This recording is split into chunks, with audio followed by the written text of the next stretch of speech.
Ce bâtiment désaffecté de la ville sera leur futur atelier et avant toute chose, pour ces ex-chômeurs de longue durée, il faut le remettre en état.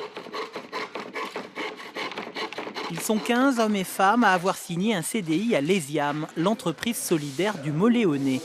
Leur travail consistera à réaliser des travaux utiles sur le territoire dans des secteurs comme l'aide à la personne, le traitement des déchets ou le développement touristique. Nous sommes association subventionnée par un fonds national qui collecte différents financements, en particulier le principal étant celui de l'État, et qui nous verse l'équivalent de ce que coûte en fait à l'État, à la collectivité, un chômeur de longue durée annuellement, c'est-à-dire aux environs de 18 000 €.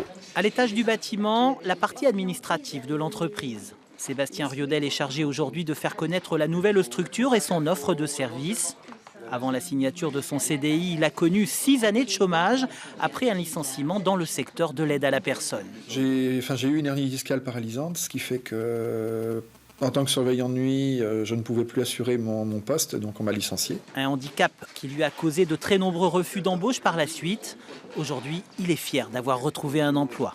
C'est une renaissance. Puis c'est une belle revanche aussi par rapport à tous ceux qui m'ont dit de toute façon, t'es fini. Avec ton handicap, tu feras plus rien. Les gens qui m'ont traité de feignant en disant que j'avais pas envie de travailler, alors que c'était totalement faux.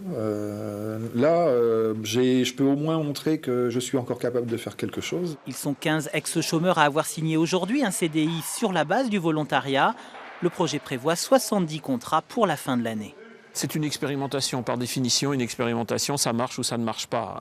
Vous dire ce que sera l'ESIAM, le nom de l'entreprise, d'ici 1 an, je n'en sais rien.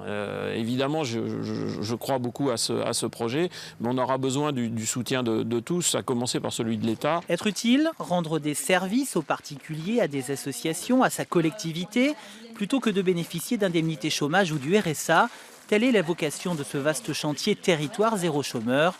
Premier bilan de l'expérimentation dans quelques mois.